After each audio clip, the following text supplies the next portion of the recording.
Okay, we are live. This is Series 6 that I've casted of the TA Escalation 2021 Pro Tournament. And today I have a very special game for you between Nemtudom and Tag Rock. From henceforth, I will just be calling them Nem and Rock. Here in the blue, the arm commander who has started the vehicles first is Nem, and in the orange, another arm commander who has also started vehicles first. This is Rock. And as I've mentioned in previous casts, I really like this map. I like Gauntlet because it does provide a lot of very interesting and unique strategical opportunities to the players to show their ingenuity, show their creativity, come up with unorthodox strategies. In the last game between the last game that I casted between BR and FN, BR had a very kind of unexpected drop where he built some T2 dropships and filled them with bulldogs and flew all the way down through this rocky, craggy, mountainous path and into FN's base and dropped off the bulldogs about right here and absolutely massacred FN's entire base. Fortunately, FN was still able to win, but it was a very awesome game, very close, and I encourage my viewers to watch that. That was Game 5, or Series 5, between FN and BR on this same map. It was very fun to cast. But now in this particular game, we see a pretty traditional start. It seems that both players have just built some Jeffies, just doing a little scouting, a little bit of harassment, a little bit of raiding, kind of what you would expect. I should mention that these two players are very good. Either of these players could be favorites to win the entire tournament, so these games might be at a very high level. Certainly we hope so. And yeah, whoever wins this, as I said, whoever wins this series may very well go on to win the entire tournament. But I wouldn't count anybody out because we have quite a bit of talent in the escalation community, and do not count anybody out because you never know what can happen. So what we have in the middle here, we have some flashes from both players. Rock is bringing his flashes up from the south, Nem from the north, and it looks like they're just content to pass by one another. They're not even worth stopping for in order to go through the gauntlet and into one another's base to do that juicy economic damage that both players so desire. But luckily Nem seems to have brought his own array of flashes down here to protect this vulnerable construction vehicle, and he will be perfectly fine. Let's see what's going on here in the south. These Jeffies have come down. It looks like they're going to attempt to get some metal extractor kills if they can. Okay, they're probably going to get this one here. They might get a second one. Maybe. It's close. There's another battle going on here. A couple of Nim's flashes made it down to the bottom, but they were quickly cleaned up by Rock. And we are back to parity. Both players still pretty even. No catastrophic economic damage has been done at the moment. But as we've said before, that can always change very quickly in Total Annihilation. There are many different ways to surprise or catch your opponent off guard. Almost countless different strategies in TA Escalation, which is one of the reasons I love watching it and casting it so much. As I said in my first cast, I was very disappointed that more people haven't been casting these games, and I was like, well, if no one else is going to do it, I guess I just have to step up because this game is just too fun not to cast, too fun not to watch. There's just so many ingenious and unorthodox, unique strategies that players come up with that I certainly couldn't think of, but are very fun to witness, and hopefully these games will provide some very much needed entertainment. So coming down the right side, Nem has kind of bypassed all of Rock's flashes, bypassed those LLTs, and is now going to get into the juicy interior of Rock's base, perhaps do some economic damage, perhaps take out some metal extractors and solar collectors, maybe construction vehicles, maybe even this vehicle plant. That would be quite a devastating blow if he could get his grubby little hands on this vehicle plant. I'm sure he would be very happy with that. But in the meantime, up in Nem's base, we have a counter attack, or just a simultaneous attack, if you prefer to think of it that way, where Rock has attempted with his flashes to raid and exploit Nem's base, but Nem seems to have been prepared. So just based on what we've seen so far, just based on the few skirmishes, I would assume that Nem is ahead. He's done a little more damage. He's inflicted a little more economic disadvantage onto his opponent. So let's look here. Nem is a little ahead on metal. Well, no, he's about 15. It looks like he's about 15 metal ahead, so looked like my intuition was correct there. Nem is a little ahead. Let's see what they're building. Holy cow. Nem's on 5 vehicle plants. He is not messing around. He is absolutely decided to go full-on vehicle T1 vehicle spam. In this case, flash and javelins. Not a bad combination. As I've said in previous casts, javelins are very good against flashes. If microed correctly, they can outrange them. They can just kind of kite them into oblivion.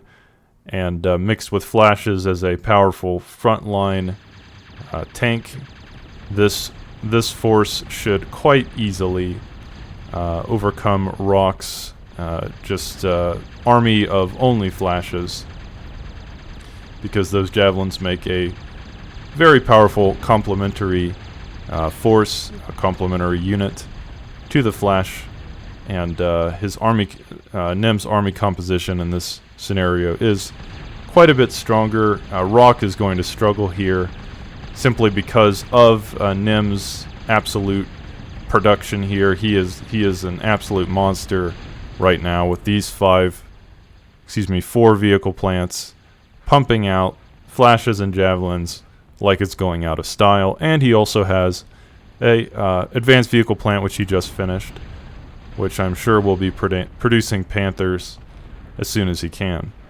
But Rock has countered by building his own Panthers, and these Panthers are going to come in here and attempt to clean out these javelins. The question is, how much damage can these javelins get done before they are removed from Rock's base? We'll see. They've already taken out 1 construction vehicle, maybe a metal extractor. There is quite a bit of leftover metal in Rock's base. Here's another javelin being very annoying, being quite a nuisance. He's going to maybe try to take out this vehicle plant. It doesn't... Oh, he might get it. It's close. Oh my god, the last shot. The last shot. I didn't think he was going to be able to do it, but he did. He took out that vehicle plant. Not a massive crippling blow because he still has 2 other vehicle plants and a T2 vehicle plant, but at the very least annoying and frustrating. As I said, Rock does have a lot of reclaim. He could potentially give his economy a bit of a boost if he, and it looks like he is slowly picking up some of this reclaim. And let's see what's going on here in Nem's base. He has 4 vehicle plants still producing. He is now upgrading to Moho extractors, and Rock is clearly demoralized after that. He has said in the chat, it's so over. Certainly he's on the back foot. I don't think either player would dispute that, but Yeah, let's look at the economies here. Nim at this point almost has 100 metal per second, so he is nearly double the economic powerhouse of Rock. That alone does give him an advantage. But in addition to his economic prowess, he also has quite a huge army here in the middle. And this army, I think, could quite easily take out what Rock currently has if he just simply right clicks or left clicks, however you personally prefer it, into Rock's base. He can just kind of smash his face into the keyboard and walk probably into Rock's base at this point without much trouble. And here we see this battle is happening. The engagement has occurred. They are moving. Nim is moving his force into Rock's base. Rock has very smartly built some bulldogs. Bulldogs are a good counter to the composition that Nim currently has, but he needs to keep these bulldogs at a distance because the bulldogs have a greater range, and if units get too close to a bulldog, the bulldog's actual shells can explode and damage their own chassis.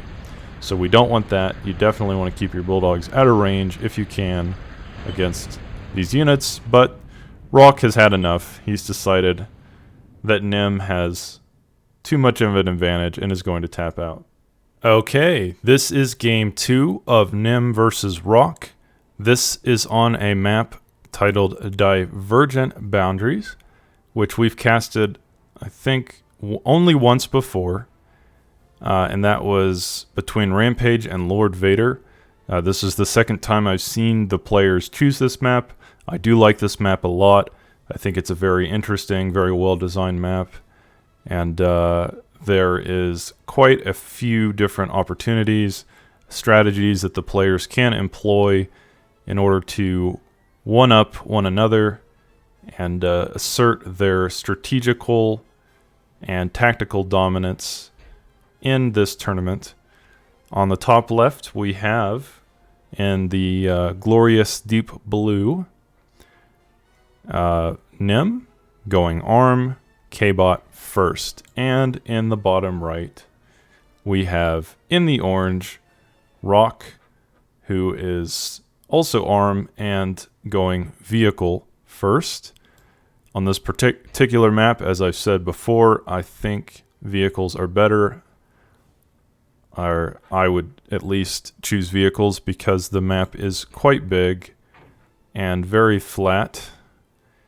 And vehicles can get to these metals, these juicy metal spots all across the land area, all across the island, much quicker than K-Bots can, which could give you an economic advantage first over your opponent.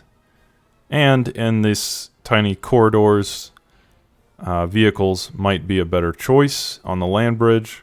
But that really does come down to how the players compose their armies and how they micro against one another. So certainly both strategies are viable. And let's see what's going on here. We do have, at the beginning, Rock sending over a flash or two, sending over a scout, and those are going to be quickly cleaned up by these peewees, who are going to move into the south part of the map and likely attempt some harassing and raiding of their own. Of course, they're going to be met by these flashes, who are quite superior to peewees in equal numbers. They have more health and do perhaps similar damage, but are significantly harder to kill and move more quickly. So at the beginning of the game, this is likely what we'd expect. Nothing too out of the ordinary. The players are just kind of testing the waters. Not literally, they haven't actually gone into the waters, but metaphorically, they are just testing the waters, just seeing what the other player is doing, having a few skirmishes here and there to kind of feel one another out. And Tag Rock has smartly gone for some tidal generators. Let's see if we can see how much these are producing. It's not going to tell me. But I think tidal generators probably produce somewhere between 20 and 25 energy. A very good investment. Cheaper than solar collectors, but producing as much or more typically, depending on the tidal strength of the map. But it does look like Nim has skirted these flashes. He's gotten past Tag's defenses there at the south of the land bridge, and is now getting a little harassment done. He did take out a construction vehicle. That's that's significant. Nothing to scoff at. Every construction vehicle killed does slow Rock's ability to create an economic advantage by taking all these juicy metal spots around the south portion of the map, of which there are many, many, many, and he needs his construction vehicles to do that quickly.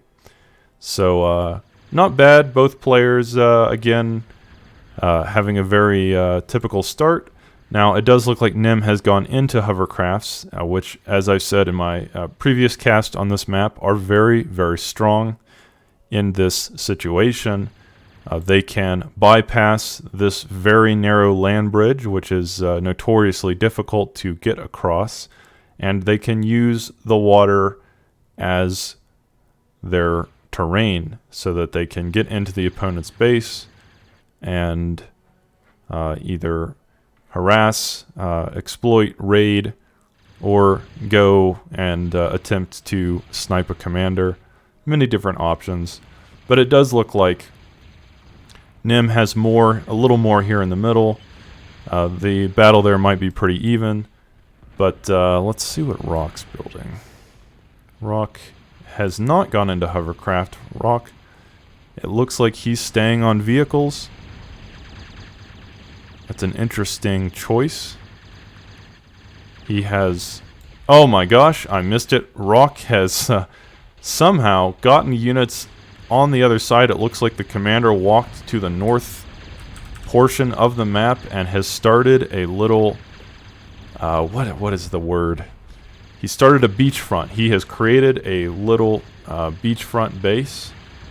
He is now sieging upon Nim's island with a combination of warriors and flashes, and this is a very kind of ingenious strategy. Nim certainly didn't expect it. I didn't expect it. I didn't even see it until now. And so Rock is the danger is here. He is on his opponent's little island, and now he is going to attempt to claim this land for his own. We have a fledgling Christopher Columbus here in Rock's commander, and we will have to see if this little beachfront can turn into something much more nefarious, or if Nim can stem the cancer before it grows out of control. And let's see what's going on here. He's still sticking on hovercraft and 2 vehicle plants and a K-bot lab.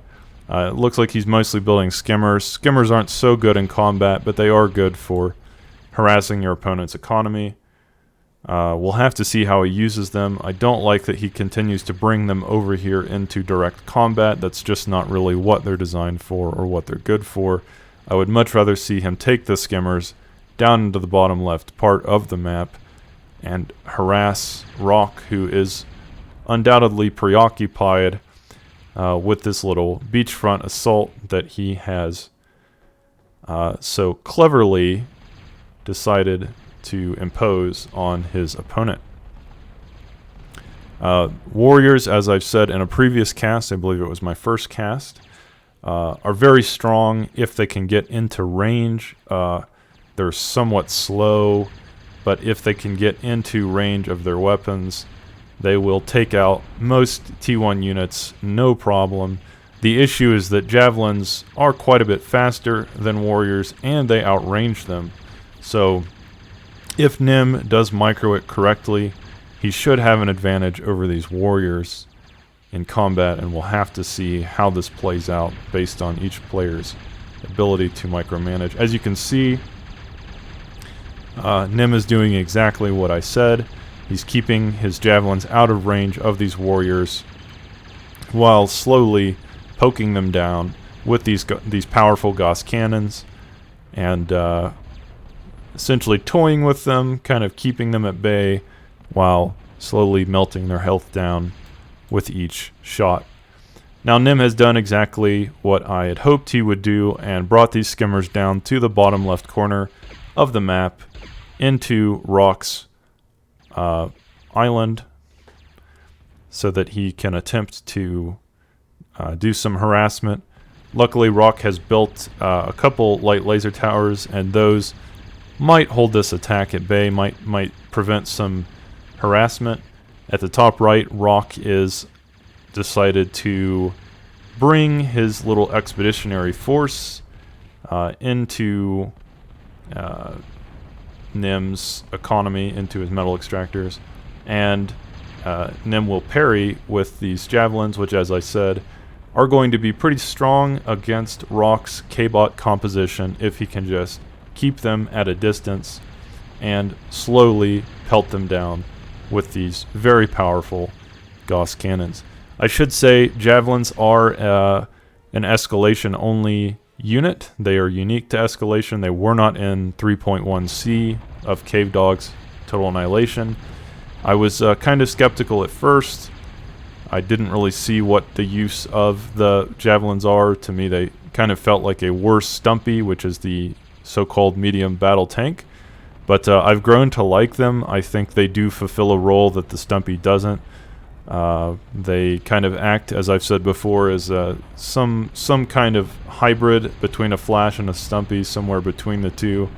But definitely have their own role in the game, and as we can see in this particular situation, are performing that role admirably. Certainly Rock is struggling to keep a foothold here as Nim's population of javelins grow. Rock is going to struggle more and more to withhold this assault, and unfortunately, if Rock isn't careful, he may lose his commander to this quite impressive army of flashes and javelins. But again, oh, here we go. He's going to walk in, probably try to get some D-guns. Not a bad idea depending on how he controls this, but oh man, he has really exposed himself, and he may end up paying with his own blood for this grievous mistake, and he did. So very interesting game, very interesting strategy by Rock. I think he could have done it. I think personally he should have built instead of K-bot plants, vehicle plants, so that way he wouldn't have had this disadvantage against the javelins, which ultimately I think the javelins are what won Nim in that situation. They were countering everything that Rock was building. Had Rock built vehicle plants, he could have built his own javelins. I'm trying to think, what could Rock have built from the K-bot plant to counter javelins? Perhaps Rockos would have been okay if he had built some Rockos. They might have been able to outrange the javelins had he microed them correctly. Rockos might have been okay. Hammers rather might have been okay in that situation. But ultimately, it was still a really, really interesting idea. I think Rock definitely could have won that game, and that's why I love this map. I think it's very it creates a lot of opportunity for unique and unorthodox strategies, and that's why I love escalation in general. Is there's quite a bit of opportunity for players to come up with these crazy, unexpected things that even the caster doesn't see until they're already fully in motion, or sometimes misses altogether. But yeah, great games between these two guys. Like I said, they're both really, really powerful. Powerful. Yeah, this is DBZ. They're so powerful. They're powerful.